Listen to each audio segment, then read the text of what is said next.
નમસ્કાર દર્શક મિત્રો, હિન્દુ ધર્મ સંસ્કૃતિમાં સૌથી શ્રેષ્ઠ ગણાતો હોય તેવો પુરુષોત્તમ મહિનો એટલે કે અધિક માસ આવી રહ્યો છે। ત્યારે તમે શું જાણો છો કે આ મહિનો માત્ર 3 વર્ષમાં એક વખત જ શા માટે આવે છે અને આને મલમાસ શા માટે કહેવામાં આવે છે અને આમાં આપણે કેવા કેવા કાર્યો કરવા જોઈએ જેથી આપણને પુણ્ય મળે અને કેવી ભૂલો છે આપણે ના કરવી જોઈએ।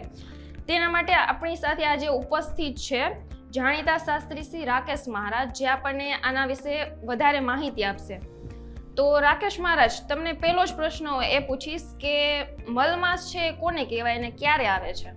યસ્મિન માસેન સંક્રાંતિ સંક્રાંતિ દ્વયમેવ ચ મલમાસ ચ વિઘ્નયો માસે ત્રિશતમે ભવેત। આપે અતિ સુંદર પ્રશ્ન પૂછ્યો છે કે મલમાસ શા માટે આવે છે। તો દર્શક મિત્રો, મલમાસ જ્યારે 12 મહિનાની સૂર્ય સંક્રાંતિ હોય, ચંદ્ર સંક્રાંતિ હોય, જે ચંદ્ર સંક્રાંતિ મહિનાની અંદર સૂર્ય સંક્રાંતિ ન હોય તે માસને મલમાસ કહેવામાં આવે છે। જ્યારે 12 મહિના હોય, 12 મહિનાની અંદર એ સૂર્ય સંક્રાંતિના 365 દિવસ થાય છે। તેવી જ રીતે 12 મહિના ચંદ્ર સંક્રાંતિના હોય છે। એ ચંદ્ર સંક્રાંતિના ટોટલ એ 354 દિવસ અને 9 કલાક થાય છે। સૂર્ય સંક્રાંતિમાંથી ચંદ્ર સંક્રાંતિને બાદ કરીએ તો એ 11 દિવસ ને 9 કલાક જેટલો સમય ઓછો લાગે છે। તો એ સૂર્ય માર્ગને સાથે ચંદ્ર માર્ગને સમાન કરવા માટે, સરખાવવા માટે આ મલમાસ આવે છે। અને બીજો પ્રશ્ન એ પૂછવો હતો કે 3 વર્ષે એક વખત જ કેમ આ મહિનો આવે છે?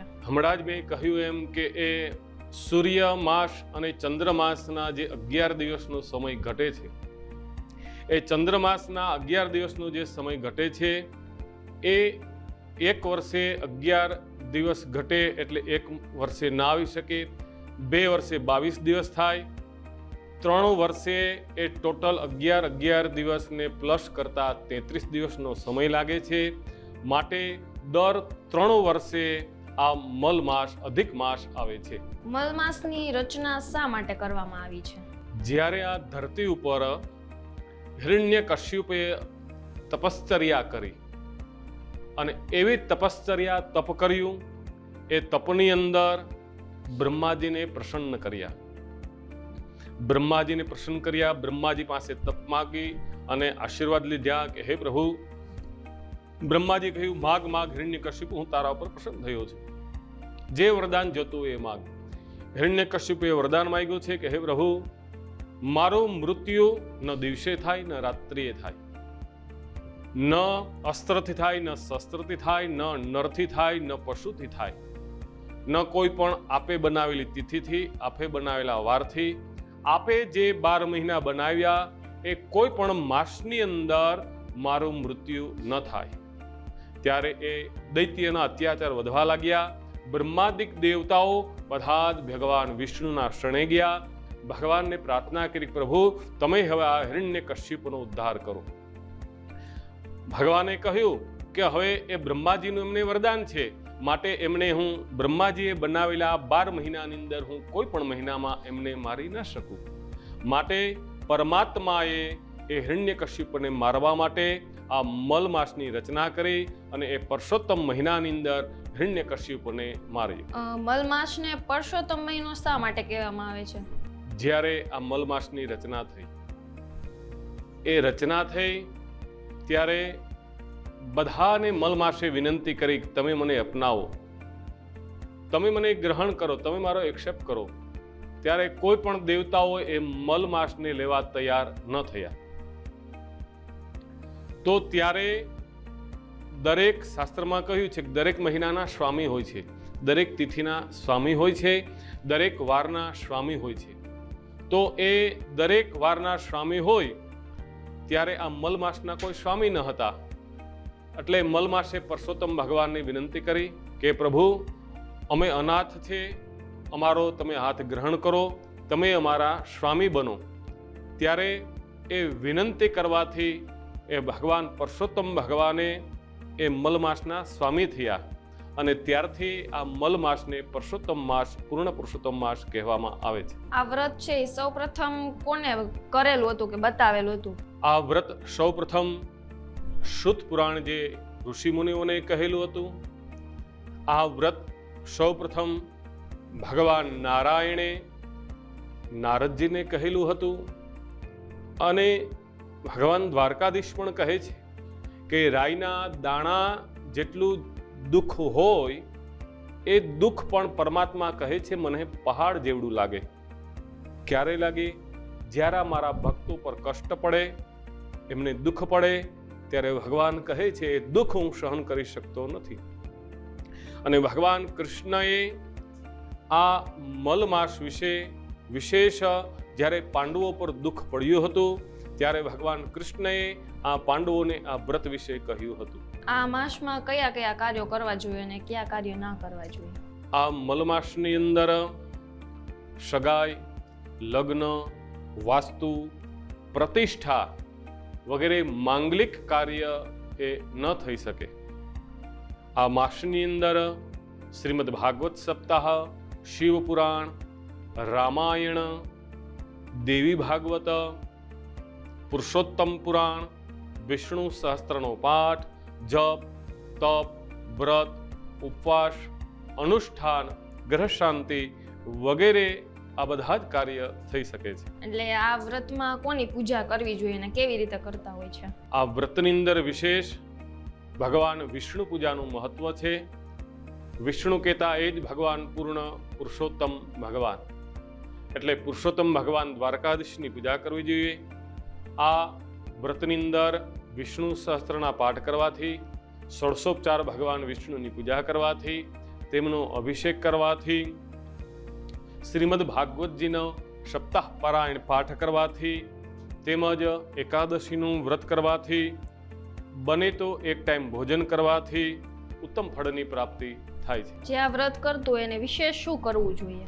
જે આ વ્રત કરતા હોય તેમણે વિશેષ તો કે કાઠાગોરની વાર્તા કરવી જોઈએ. ભલે આખો મહિનો ન રહી શકો, કદાચ 15 દિવસ એકટાણું કરી શકે તો ઉત્તમ. તે પણ ન થઈ શકે તો આ મહિના દરમિયાન બંને એકાદશીનું વ્રત ખાસ દરેક બહેનોએ કરવું જોઈએ. તેમજ વિશેષ જ્યારે વ્યતિપાત યોગ આવતો હોય તો એ વ્યતિપાતનું વ્રત કરવું જોઈએ.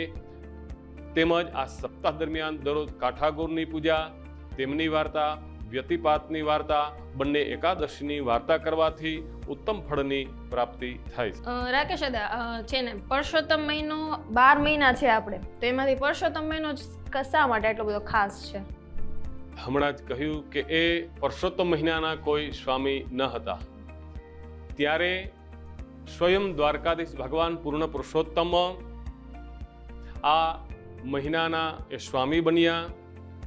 અને જેવી રીતે નદીઓની અંદર ગંગાજી શ્રેષ્ઠ છે, તેમ બધા જ મહિનાની અંદર આ પરસોત્તમ માસ એ સૌથી શ્રેષ્ઠ છે. માટે આમાં એ પરસોત્તમ ભગવાનની પૂજા કરવાનું વિશેષ ફળ મળે છે. આ મહિનામાં શું ખાવું જોઈએ? કઈ એવા નિયમો હોય કે જે પાળવા જોઈએ એવું હોય છે? આ વ્રત કરનાર વ્યક્તિએ ઘણા બધા નિયમો પાળવાના હોય છે. તેમાં ખાસ મુખ્ય કરીને આ વ્રત રહેતા હોય તેમણે માંસ, મટન, ઈંડા, અડદ, રાઈ, ત્યાર પછી સરગવો, તેમજ વિદેશની મુસાફરી કરવાનું ટાળવું જોઈએ. કોઈ પણની નિંદા ન કરવી જોઈએ. જાયફળ પણ ન ખાવું જોઈએ. તેમજ વાસી ખોરાક, ઠંડા ખોરાકનો ત્યાગ કરવો જોઈએ. કાંદા, લસણ વગેરેનો પણ ત્યાગ કરવો જોઈએ. બહારનું ફાસ્ટફૂડ, બહારના ખોરાક પણ ન લેવા જોઈએ. તેમજ આ મહિનાની અંદર સૂતકનું ભોજન પણ ન જમવું જોઈએ.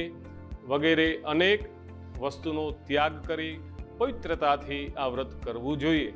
અને આ વ્રત કરે તો એને ફળ મળે છે શું? આ વ્રત કરવાથી શાસ્ત્ર કહે છે કે 100 અશ્વમેઘ યજ્ઞ જેટલું પુણ્યની પ્રાપ્તિ તેમને મળે છે. આ વ્રત કરવાથી, બ્રહ્મચર્યનું પાલન કરવાથી, એક ટાઈમ ભોજન કરવાથી, એકાદશીનું વ્રત કરવાથી, પુરુષોત્તમ મહિનો રહેવાથી અને એ વ્રત દરમિયાન સાદું સાત્વિક ભોજન કરવું જોઈએ, તેમજ બને ત્યાં સુધી મૌન રહેવું જોઈએ. વિવિધ વ્રત ઉપવાસ કરી અને આ વ્રત કરવાથી મનુષ્યને ઉત્તમ ફળની પ્રાપ્તિ થાય છે. તેમના ઉપર કોઈ મેલી વિદ્યાઓ કરેલ હોય, વશીકરણ કરેલું હોય, એ બધી વિદ્યાનો પણ તે નાશ થાય છે, તે બધું દુર્ભાગે છે અને વ્રત કરનાર વ્યક્તિને વૈકુંઠ લોક, ગૌલોકની પ્રાપ્તિ થાય છે. બધા વ્રત કરે એ માટે થોડુંક અમારા દર્શક મિત્રોને થોડુંક બધાને હું કહું છું કે આ 3 વર્ષે પુરુષોત્તમ મહિનો આવે છે, વારંવાર આવતો નથી. ગયેલો સમય એ પાછો આવવો મુશ્કેલ છે. તો જ્યારે સમય મળે ત્યારે ભગવાન કૃષ્ણ કીર્તન કરવું જોઈએ, કારણ કે ભગવાને કહ્યું છે યત્ફલમ નાસ્તિ તપસા ન યોગેન સમાધિના તત્ફલમ લભતે સમ્યક કલો કેશવ કીર્તનમ. જ્યારે સમય મળે ત્યારે પૂર્ણ પુરુષોત્તમ ભગવાનનું વ્રત કરવું જોઈએ. તેમજ આ વ્રતનો વિશેષ મહિમા બતાવ્યો. કાઠા ગોરની કૃપાથી સુખ સમૃદ્ધિ છલકાય છે, ઘોર પાપથી મુક્તિ મળે, સમૃદ્ધિ વધે છે, પરલોકમાં જઈને મોક્ષ ગતિ પામે છે. પૂર્ણ પુરુષોત્તમ સેવતા સફળ થાય અવતાર, સુખ સમૃદ્ધિ એ પામશે અભરે ભરે સંસાર.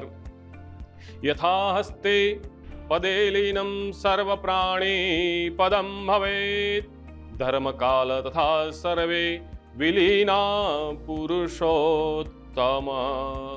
ગમે તેવા ઘોર પાપ કર્યા હોય, ગમે તેવો પાપી હોય, દુષ્ટ હોય, પણ જો તે પણ આ વ્રત કરે છે તો બધા જ પાપમાંથી મુક્ત થાય છે અને પરમાત્મા તેમને ઉત્તમ વૈકુંઠ લોકની પ્રાપ્તિ કરાવે. રાકેશ મહારાજ, એક પ્રશ્ન એ પણ છે કે આ વ્રત સૌપ્રથમ કોણે કરેલું હતું? જ્યારે કૌરવો અને પાંડવોનું યુદ્ધ થયું અને યુદ્ધની અંદર જ્યારે કૃષ્ણ પરમાત્માએ જોયું કે પાંડવોને જીવનમાં ખૂબ દુઃખ પડ્યું, ત્યારે ભગવાનને થયું કે મારા ભક્તોને દુઃખ હોય એ હું સહન ન કરી શકું. ત્યારે એ પાંડવોને બચાવવા માટે પરમાત્માએ પાંડવોને વિનંતી કરી કે હે પાંડવો, તમારે આ દુઃખમાંથી બહાર આવવું હોય, કષ્ટમાંથી બહાર આવવું હોય તો હું તમને એક આ વ્રત કહું છું. આ વ્રત કરવાથી તમે બધા દુઃખોમાંથી બહાર આવશો. ત્યારે યુધિષ્ઠિર મહારાજે ભગવાન કૃષ્ણને કહ્યું, પરમાત્મા, એવું કયું વ્રત છે કે જે વ્રત કરવાથી અમે આ દુઃખમાંથી મુક્ત થઈએ, અમને સુખ સમૃદ્ધિની પ્રાપ્તિ થાય? ત્યારે ભગવાન કૃષ્ણએ કહ્યું કે હે પાંડવો, સાંભળો, આ વ્રત હું તમને કહું છું. આ વ્રત ભગવાન પૂર્ણ પુરુષોત્તમ નારાયણનું છે. આ વ્રત 3 વર્ષે એક વખત આવે છે. તો હમણાં જ આ ટૂંક સમયની અંદર આ પૂર્ણ પુરુષોત્તમ અધિક મહિનો આવે છે. શાસ્ત્રમાં કહ્યું છે કે અધિકસ્ય અધિકમ ફલમ. અધિક મહિનાની અંદર કોઈ પણ કાર્ય કરવાથી અધિક ફળની પ્રાપ્તિ થાય છે. માટે હે પાંડવો, તમારે ખરેખર આ દુઃખમાંથી મુક્ત થવું હોય તો હું તમને આ પુરુષોત્તમ માસનો વ્રત વિશે કહું છું. આ વ્રત તમે બધા જ એક ટાઈમ ભોજન કરી, શુદ્ધ સાત્વિક ભાવથી બ્રહ્મચર્યનું પાલન કરી આ વ્રત કરજો. આ વ્રત કરવાથી તમે બધા જ દુઃખોમાંથી મુક્ત થશો. ભગવાનના કહેવાથી પાંડવોએ એ પુરુષોત્તમ માસ આવ્યો, પુરુષોત્તમ માસની અંદર આ પુરુષોત્તમ ભગવાનનું વ્રત કર્યું અને એ વ્રત કરવાથી પાંડવોનો કૌરવ ઉપર વિજય થયો અને તેમનો વિજય થતાં તેમના બધા જ દુઃખો નાશ થયા અને તેમની મનોકામના પૂર્ણ થઈ.